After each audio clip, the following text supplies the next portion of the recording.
Please welcome Doaa Gawish, the CEO and founder of the Hair Addict. Akshay Rao, the head of Ecommerce at Landmark Group, Babyshop. Hassan Tamimi, the CEO, The Little Things. Maria Pavani, the founder of Três Marias Coffee Company.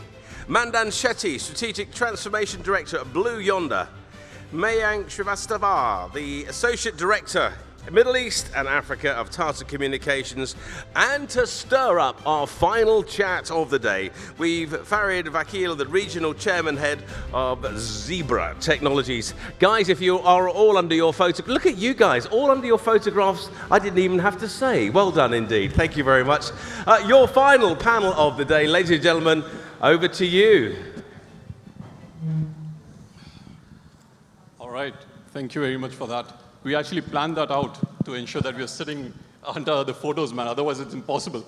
I was sitting over there. I couldn't figure out who's speaking now. Just a second. All good.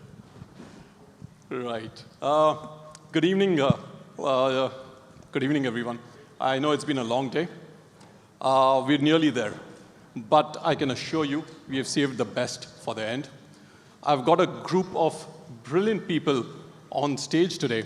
So when we were in the room before this, and we were looking at how do we move ahead with the conversation, I understood that each of them has a very inspiring story. So what I'm going to do is go across and let them have a talk about their own story. And it is very inspiring when you listen to that. So I'm going to start with Akshay. Yeah, hi, thanks, Farid. So my name is Akshay. I head e-commerce for Babyshop. It is a privilege to represent one of the oldest brands in the region, having a 50-year heritage. Started in Bahrain and now across 6 territories in the GCC and also in Southeast Asia.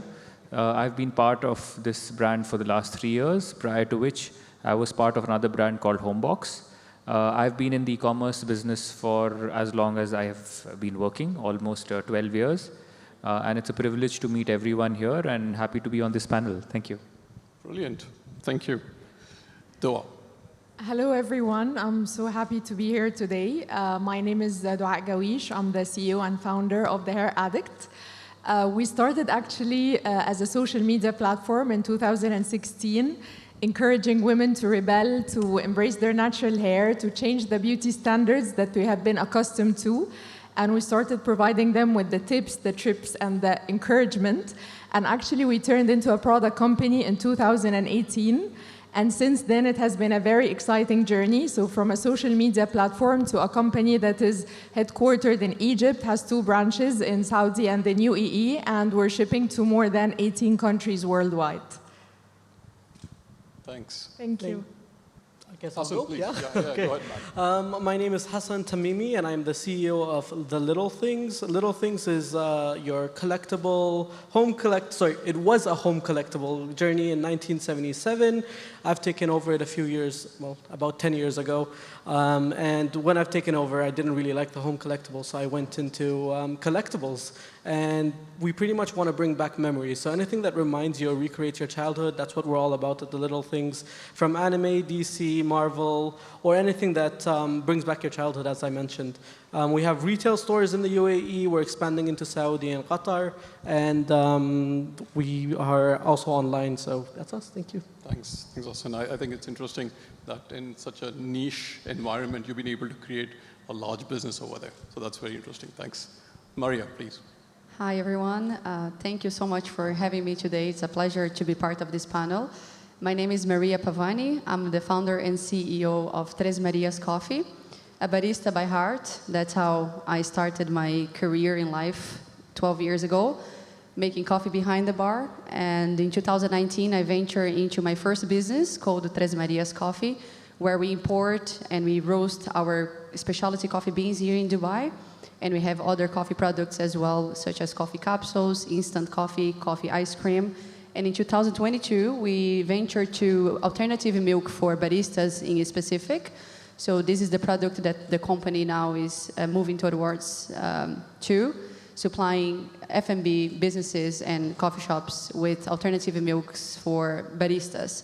So today we supply 150 stores, Costa Coffee in the UAE, Batil Coffee in the UAE and Saudi Arabia, Emirat petrol stations, and some other customers. So thank you. Thanks. I mean, I think you've been able to mix the right, I think everyone has a dream, right? Be an entrepreneur and also sell coffee. So it's a perfect match. Thanks. Mayank. Thank you, everyone. I'm happy to be a part of this panel. My name is Mayank. I head the business for Tata Communications. To sum it up in one statement for Tata Communications, I would just like to say that 1/3 of the global internet, which is running right now in the globe, that's running on our infrastructure. So that's a very proud statement for us. And we are a part of the Tata Group Sons portfolio, and we look at the technology division as Tata Communications. Thank you. Nandan. Hi, good evening, everyone. I mean, most importantly, thank you for staying this late. As Vakil mentioned, we're going to make it worthwhile. So I'm Nandan K Shetty. I am the Strategic Transformation Director at Blue Yonder. So Blue Yonder is a product and service-based company where we actually power the supply chain for some of the top tier 1 retailers globally, including, say, Walmart, Loblaw, Woolworths, Sainsbury's, and even Alshaya in the region. I run the management consulting practice for Blue Yonder. Okay, thank you. So you can see we have a brilliant set of people on the stage. I'm going to go directly into this discussion, starting with Akshay. Akshay, in today's evolving landscape, how does an organization ensure that they are able to convey the quality of products online where consumers can't physically experience that product? Thank you for asking this question, Farid. I think it's a very, very important question. Research states that 81% of customers actually look at product details online. So especially for if you have an e-commerce brand, it is the only thing they see. And even if you have a brick and mortar channel, the perception of your store is created when they see the product online. So I think it's extremely important. Now, I think there's a lot of basics here. I think just having the right details. I think the e-commerce customer is ruthless for information. They want a lot more information. So ensuring that all your titles, your descriptions are SEO searchable, have all the information, trying to highlight if there are any safety standards for your product, because sustainability and safety is also something very important. Video is something that really works well with customers. So ensuring that you have almost like a tutorial to use your product or exploring your product in different ways is extremely important. Using technology, especially in terms of using generative AI to create lifestyle shots, images, videos, all sorts, and maybe 360-degree views of the product as well as virtual try-ons. This really helps enhance the quality aspect of your product. Finally, if you have large stores, I mean, think of them as large assets that you have. You can also let the customer know which store your product sits at, and you can direct your customer there for an actual touch and feel as well. So I think these are some of the ways brands can use to navigate or explain quality to their customer. Like I said, it really helps in building the perception of your products, especially if you have private labels, especially like what we do. So yeah, I think that's my 2 cents on that. Perfect. Thank you very much, Akshay. That is very interesting. I'll move to Hassan with the same question on how do you ensure that an organization is able to convey the quality of the product online? So that's a great question. When you look at retail or online retail, I would compare it to having a meeting, for example. A face-to-face meeting is a retail experience. And then you would either have a telephone call or a Zoom call. With COVID, we've seen how Zoom calls took over the industry when it comes to meetings. It's all about creating that experience. A call when you're not seeing someone's face, when your camera is off on a Zoom call, doesn't really give you that vibe or doesn't give you that feeling that you want to have.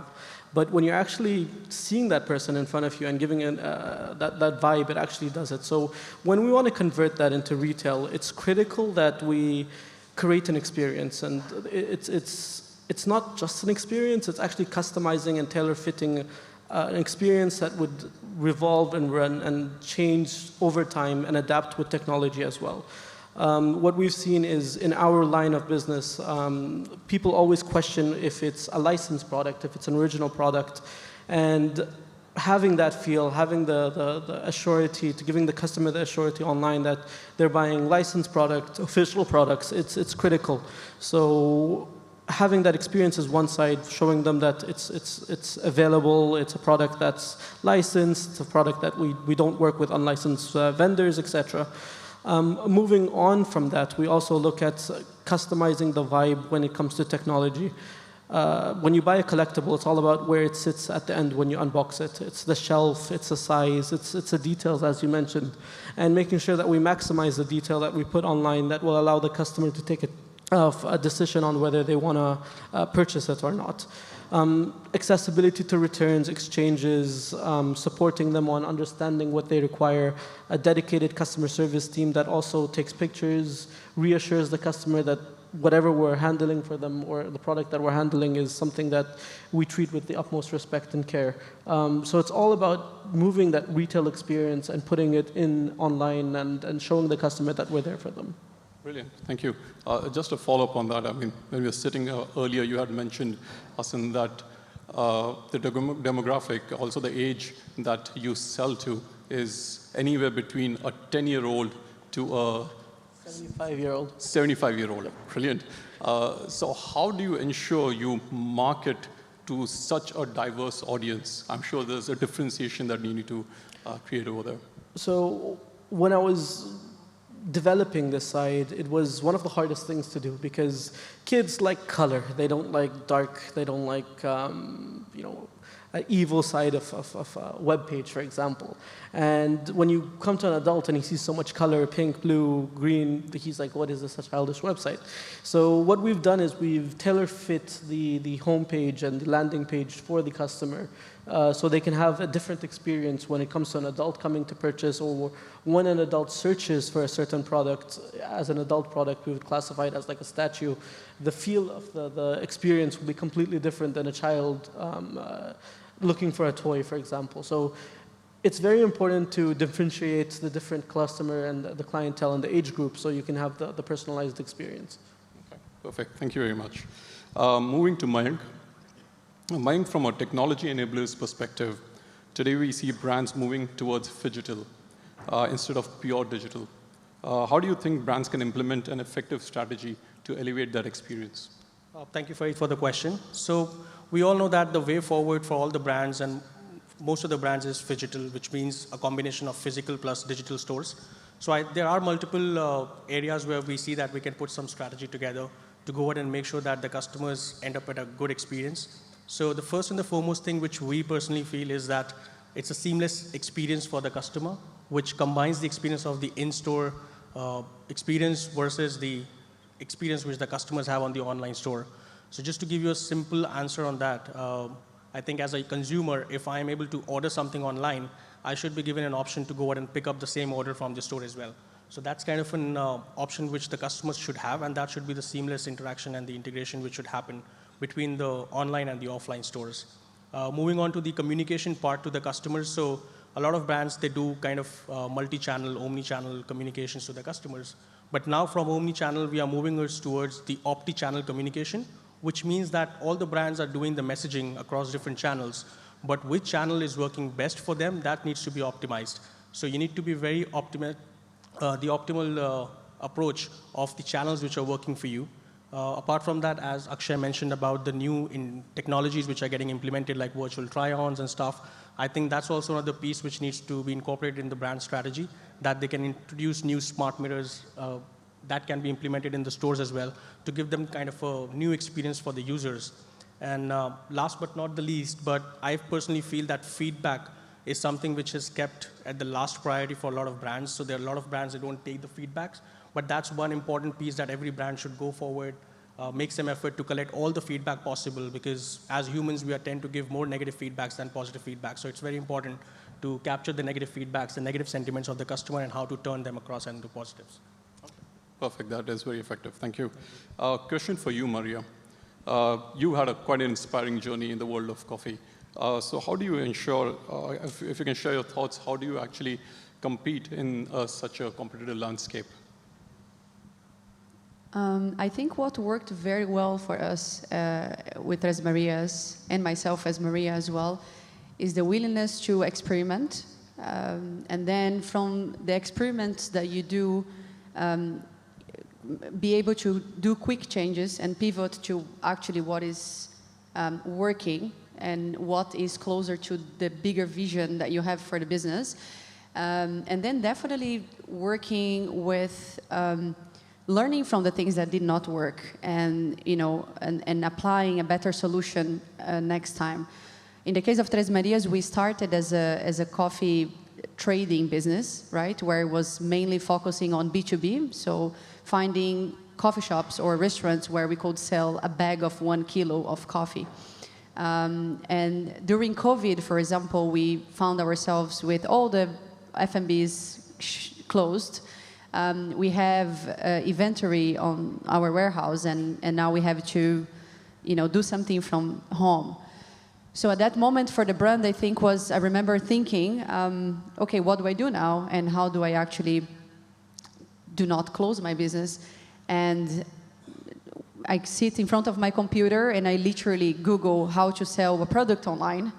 And from there, I found something that's called Shopify for the first time. And I took pictures of the coffee bags and I put the details of the coffee myself on the layout that Shopify was selling to me. And I needed a payment gateway, which I never heard about.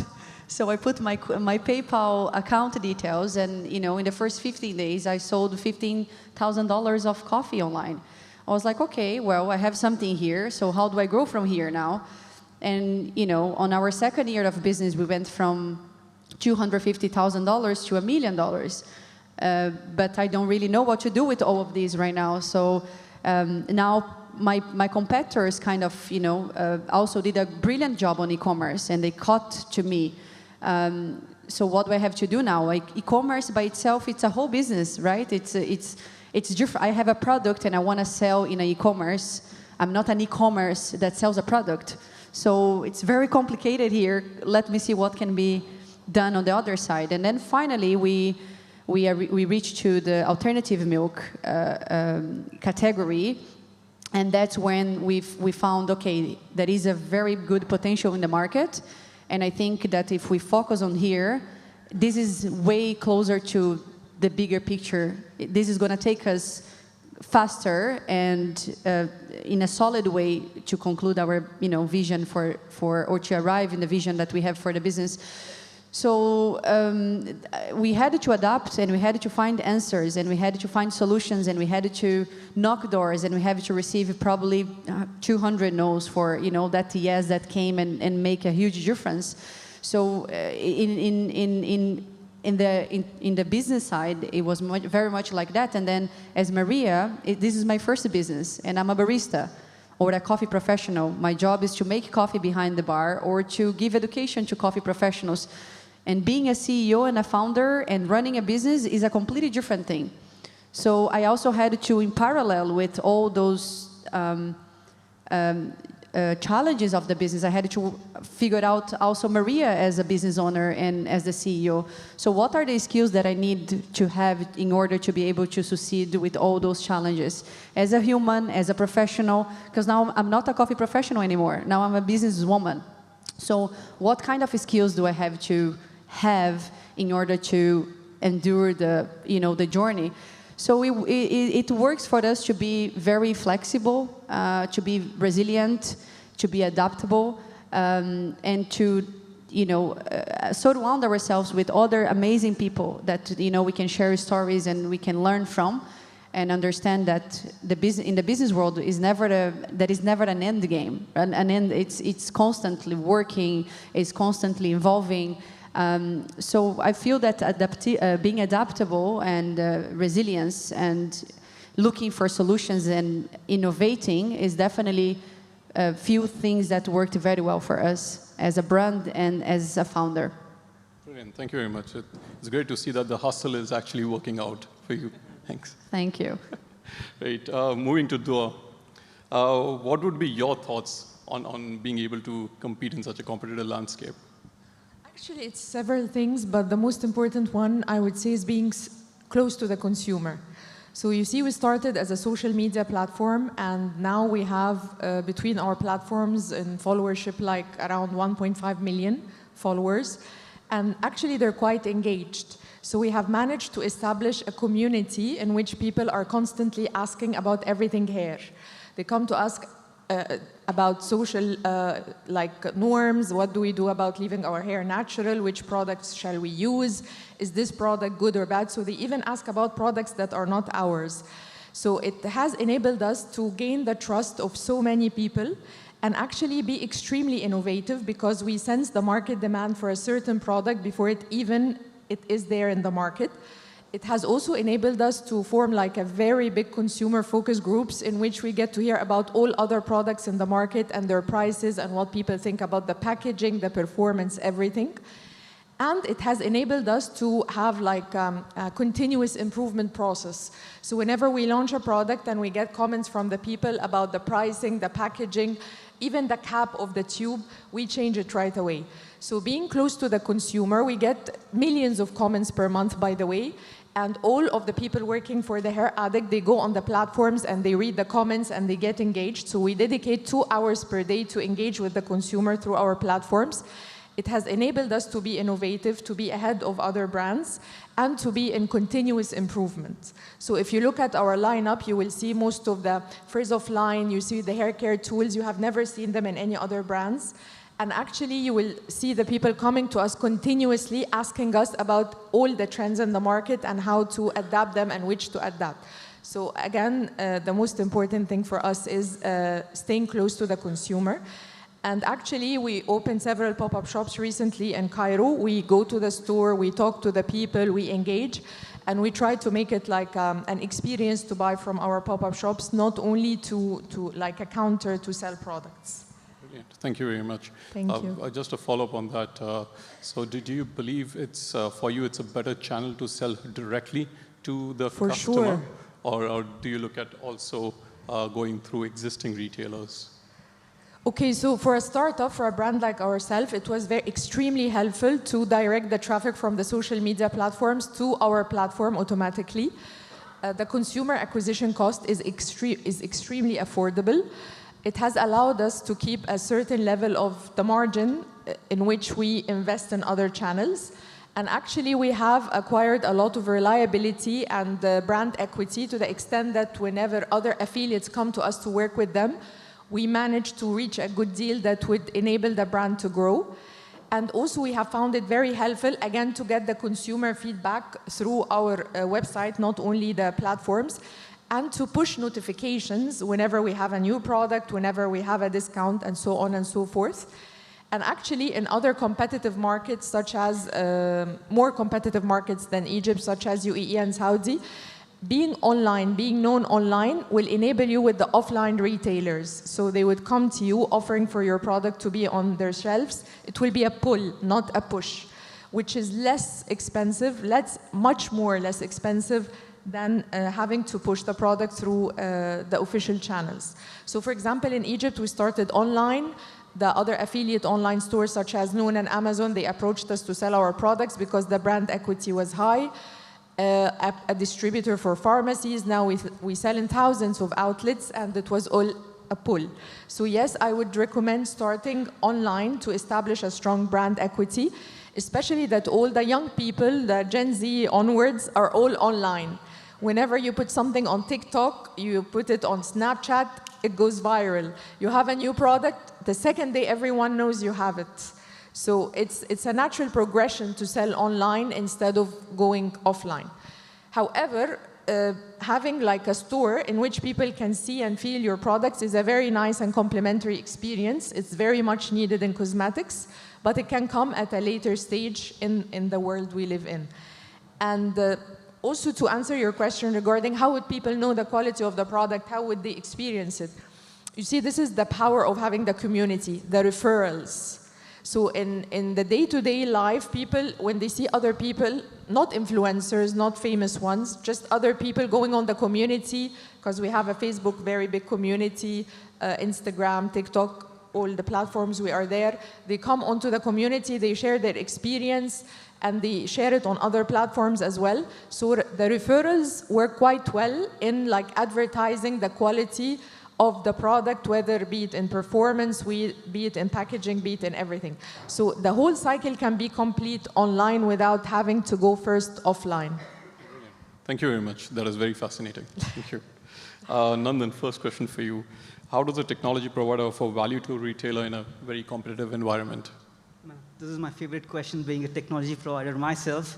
So I've had a lot of discussion with multiple retailers, and one of the things which I'm hearing recently is that, hey, you know what, we'll actually do an in-house development of a technology, be it, say, warehouse management or, say, forecasting replenishment. But if you think about it really, if you take a step back, what does it mean? It's basically your opportunity cost. So now, as a retailer, you're best at actually giving your best offer to the customer. And then that's where technology providers like Blue Yonder come into play, where we have actually invested more than 25 years of our experience in retail planning. So now, if I just talk about Blue Yonder for a minute, in the past 2 years, we have infused more than $1.3 billion in actually developing technologies, which is, of course, AI-driven, focusing more on Gen AI, and then, of course, automation. So now, as a retailer, if you think about it, this is where exactly the technology provider can add value. Because if you think about it, you always think, okay, if I go to a technology provider, maybe there is an initial cost for me to invest. But if you take a step back and see, hey, you know what, yes, that is a cost. But if I see the business case and the ROI, that's tremendous. Because we as technology provider, we always come up with a defined set of business scenarios or use cases which you can reuse automatically. And I'm sure every single retailer have a special sauce. And that's where we actually work with you to make sure that, hey, you know what, I can actually get those secret sauce into the technology.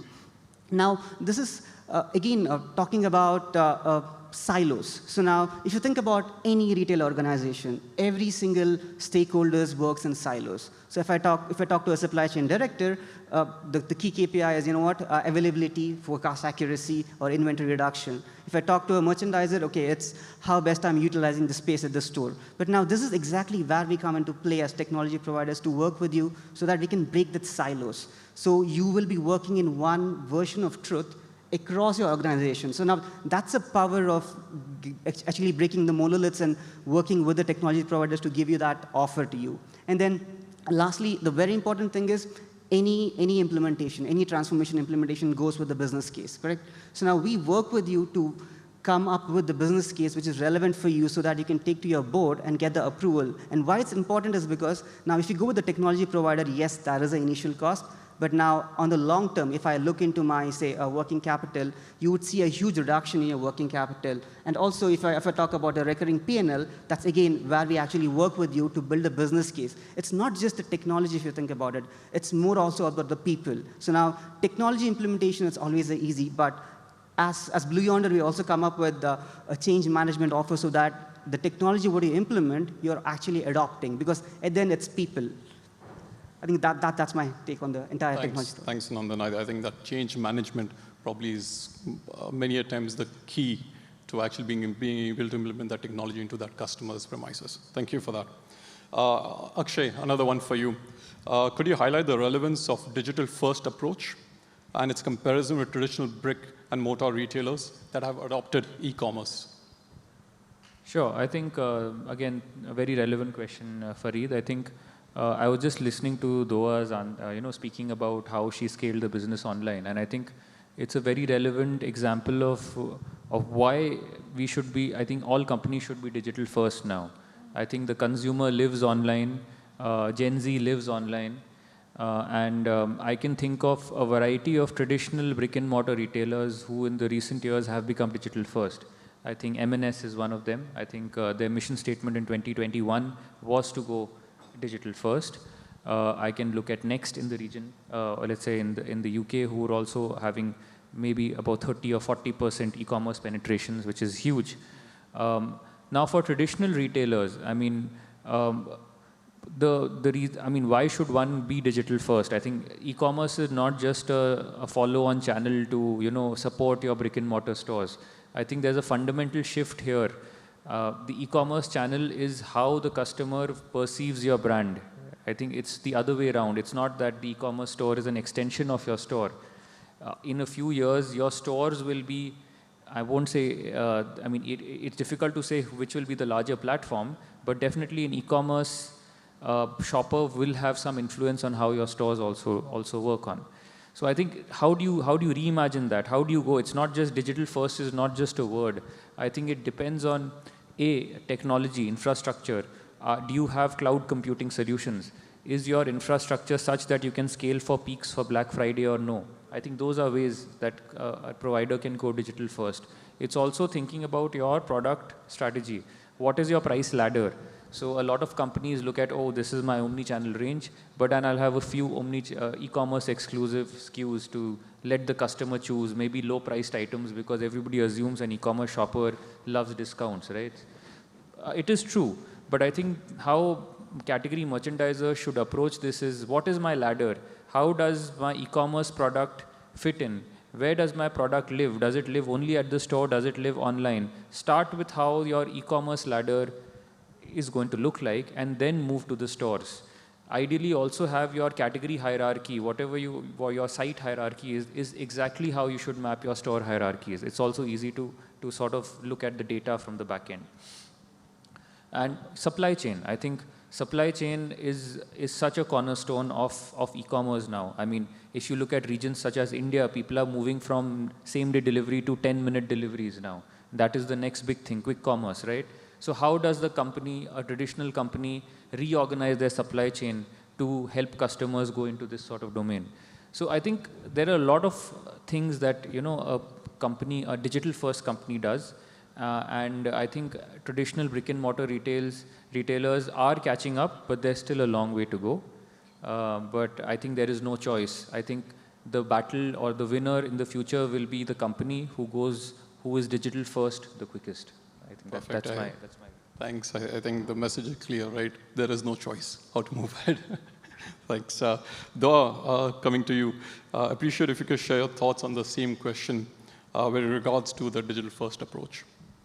Yes, actually, like we were saying, it's much, it enables you to be close to the consumer. You get to notify the consumer with all the changes in your business at a very low cost. Very affordable consumer acquisition price. Sometimes it reaches 1/5 of the normal consumer acquisition price. Much better margins, allows you to reinvest into the business. You pass on discounts directly. You can see immediately the offtake of a new launch and how to adjust the offers that are related to it. Timely data, it's just every day you know which SKUs sold better than others, and you get to adjust the offers. So again, the brick and mortar is very much needed later on, I believe, in today's world.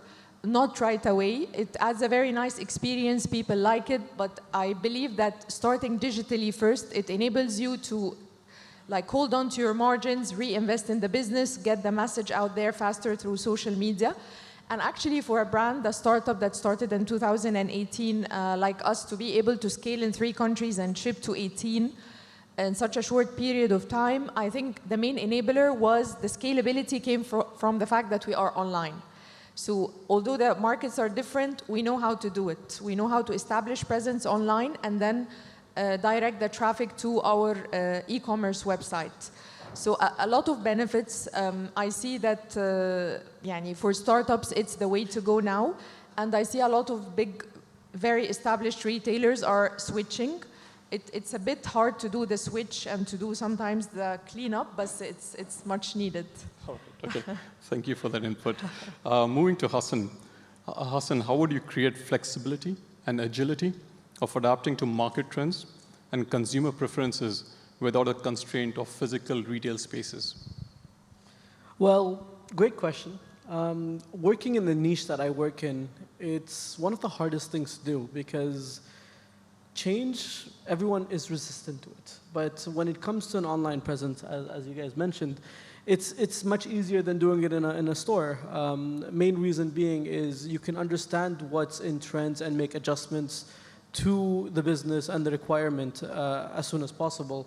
You can run sales that are hourly, daily, and it doesn't really affect the operational flow of the whole business. And then adjusting to flexibility is being flexible with the platform, having a flexible platform is critical. So working with the customer and understanding their feedback, taking that feedback into consideration, working with developers, working with your team to execute that is critical. A lot of people, I would say the whole system works with communication and understanding the end user right to the supply chain and making sure that the whole system is working efficiently and effectively. It's critical to understand what technology has out there and try new technology, because I was in a table discussion with other industries, and they were saying that, you know, when it comes to wearing glasses, it's not easy to visualize it or buy it online because you want to see how it looks on your phone. With AI today, everything is possible. So that triggered an idea, and then I was like, okay, I want to put figures on a shelf. I want to put figures in a car. I want to put my product in an AI environment that allows people to understand, see, and feel the product without actually being there. So wherever you are in the world, be it on a flight, because the internet today on flights just makes things life easier, or be it in the US, thousands of miles away, you're able to visually understand what you're buying and get it shipped within 1 to 2 days with flexibility when it comes to a dynamic system when it comes to shipping and adjusting next day deliveries, and it's just amazing how technology has evolved, and we're able to get things out that fast. And being in the Middle East, we're always on top of the game when it comes to it. I was in the US last week, and deliveries are not next day. I thought that was something that was really abnormal, because here I'm used to 15 minutes delivery. So it's all about trying new technologies and understanding new things, I would say. True. I think we are very much blessed in the Middle East, in Dubai specifically. We're spoiled here. Or spoiled, true. Thanks for that, Hassan. Mayank, in your opinion, what challenges do organizations face in creating seamless and delightful customer experiences across multiple channels? So I think this question has two parts to it. First is, of course, the challenges. And we have all heard about in some way or the other that everybody in the panel has voiced out the challenges the brands have faced. And how you can actually go ahead and overcome is something where we as technology partners, we come into picture. So first and foremost, what I feel is that data is something which has been scattered around. It's working in silos, the offline, online, the data is enough to be managed at a single place. So that's the first and the foremost starting point for the brands to start with. Starting off with a simple CRM could be a leading point, and then moving into data lakes, data platforms, getting into customer engagement platforms. That's kind of investments which will help you to make much more informed decisions, and also make sure that it's all about data. So you have to have some kind of data-driven insights to make sure that how you map your customer base, who's your target audience. That's something very, very important for all the brands to make sure that all the decisions which are taken in the right direction. Second is, of course, the communication strategy. A lot of brands, they just go ahead and use multiple channels on delivering effective communication. But that effective communication can actually be taken into next step, because right now, with the kind of communication channels which are available in the market, we are seeing a lot of technology innovations coming in, let's say from Meta on WhatsApp and Google from RCS. So these are the new channels where you can actually deliver much more dynamic content to the customers, getting away from the old traditional way of messaging from SMS to emails. You can adopt on social media channels. You can go for Instagram, social media, Snapchat. All these kind of different innovative new age technology channels can help you go ahead and have a unified brand messaging. Your audience as a brand is right from a baby boomer to a Gen Z. So you need to be very, very sure that you have a specific personalized messaging for all the customers. Make sure that you are setting the right context to the customer, and also making sure that you're engaging with the customers. It should not be a one-way communication for the brands. It should always be a two-way communication so that you're able to engage with your customers. And last but not the least, as I said, that you need to give the options to the customers to be flexible enough in order to go ahead and engage with you as a brand. It's their choice. They can actually go ahead and engage in whatever medium they want to engage with. It could be a social media, it could be an Instagram, it could be WhatsApp, or they can just walk into your store. So you need to be present in all the different spaces to make sure that whatever strategies you have developed across technology implementations, they are taken in the right way. Perfect. Thank you. Thank you very much, Mayank. Nandan, how do you believe a retailer can improve and adapt in this dynamic industry? Well, that's a very interesting question, and if you ask everybody here, they'll have a different answer. But what I truly believe is that the most important thing is know your customers. It's a very heavy statement if you think about it. It's know your customer. What does it mean? For me, it's as simple as getting the data of your customers. Now, who's shopping at your store? Who's surfing on your online website? What are they doing? What are they purchasing? What are the complementary items they're looking at? Because if you know this data, it's all about now cataloging this item right at either your brick-and-mortar stores or having it at your e-commerce channel. Because at the end, if you think about e-commerce or even brick-and-mortar, see, it's not about actually making a promise. It's more about keeping that promise to their customers. Because the moment you can actually keep your promise to the customer, you'll have repeat customer, you'll have loyalty. And this is exactly where the loyalty comes into play and the data of the loyalty comes into play. The other area which I see is, as a retailer, it's very, very important for us to be nimble and flexible. Because we have seen COVID in the recent past, we have seen Red Sea events, but the people who actually thrived are the people who are actually flexible. So now how can I get away from this traditional batch-driven approaches to becoming more real-time? So that's being nimble, that's being more flexible. And the final thing which I want to cover is about people. So we know that AI, ML is coming fast, but it doesn't mean it changes a lot. But if you think about it from the people's perspective, it's about embracing that. Embracing that within your organization, embracing that within your people, and then getting your people along the journey. And this plays a key role in any retail environment. And the one thing which is definitely inevitable is change. Yeah, perfect. I think embracing technology, embracing that is probably the most important thing, right? I'd like to ask Maria the final question for the day. With quite a few coffee brands in the market, how do you connect with the consumer in more meaningful ways?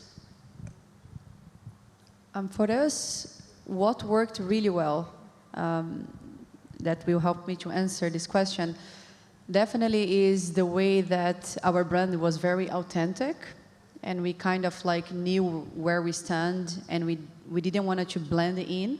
We just wanted to be ourselves. So I think that authentic part of the brand connected a lot with our target market, I would say, which today I can use this word, which before I didn't even know what it means. But we always kind of knew where we stand. We wanted to be different. We wanted to be bold. We wanted to see coffee and life in colors, right? So how do we add that to a product that has been sold in the market as very black and white? And what about if that doesn't work? What we're going to do? But even though we were questioned many times,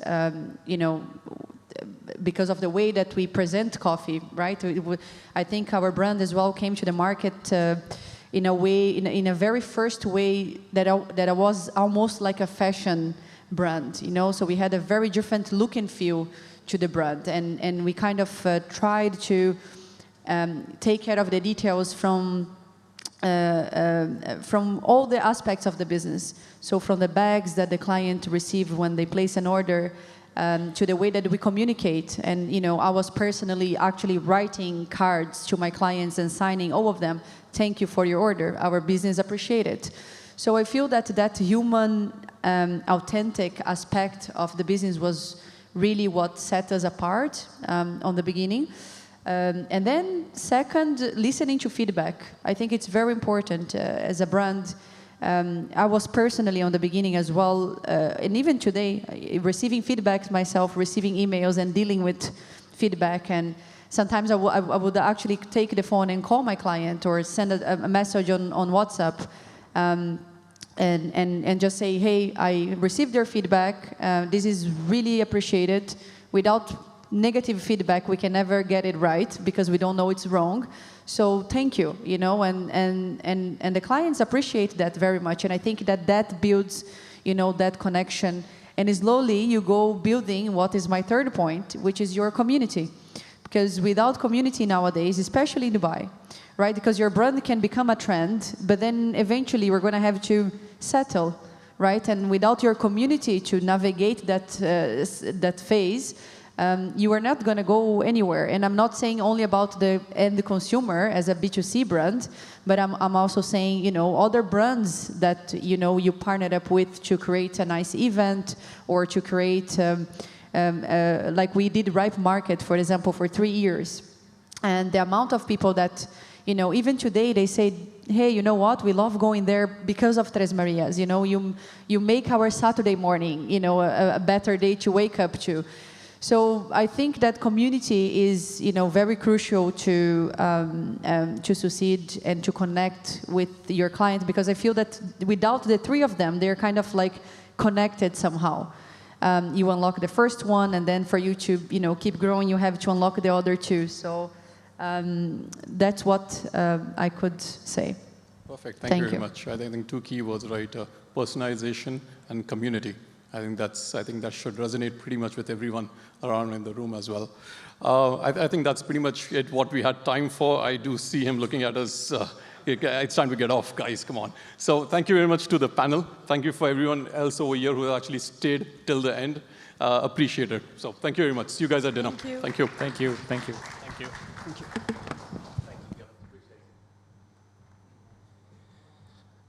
Well, thank you very much for that. You make me feel so bad for getting everybody looking at them when the clocks run out. I give them that evil stare just to get off the stage. No, the reason for that is obviously we have a huge transformation that's about to take part. Of course, turning this into a wonderful ballroom for this evening and tonight's event. A big thank you to the panel and a big thank you to the wonderful discussion that we've just had. So, an unmissable evening awaits you tonight. I can only say that the power of you has witnessed unfolding, and you've witnessed it surely unfolding in front of your eyes throughout the course of today. And of course, the evening will be something special. So we're going to take a break now and resume back here around about 6:30, so around about 45, 50 minutes or so, for a whole new evening's entertainment. But let me tell you that the evening will begin with what they call Solo X stories, the opinions, learnings, and outcomes. These are the stories of personal and professional triumphs of some of the region's top retail leaders. There are 6 of them taking place tonight. Each of them have between 7 and 10 minutes to tell you their story about how they have made it in the region to date. It's the truths you want to hear, and get ready to be inspired by their stories. But before we wrap it up here tonight, please let me extend a special thank you to all of our partners without whom this really would not have been possible.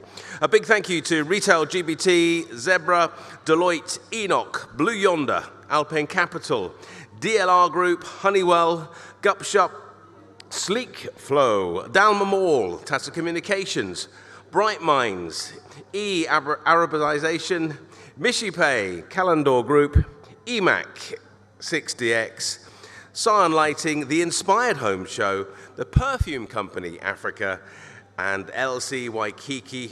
We've also got Manipal Academy of Higher Education, UAE Restaurants Group, SCLG, Global Supply Chain, Retail TVME, and Shopping Centre News, and imagesretailme.com. A big thank you to all of our partners and all of you for joining us here today. We'll be back to rock and roll in just about 45, 50 minutes time. Don't forget, have some refreshments outside and get ready for a great evening ahead. We'll see you very soon.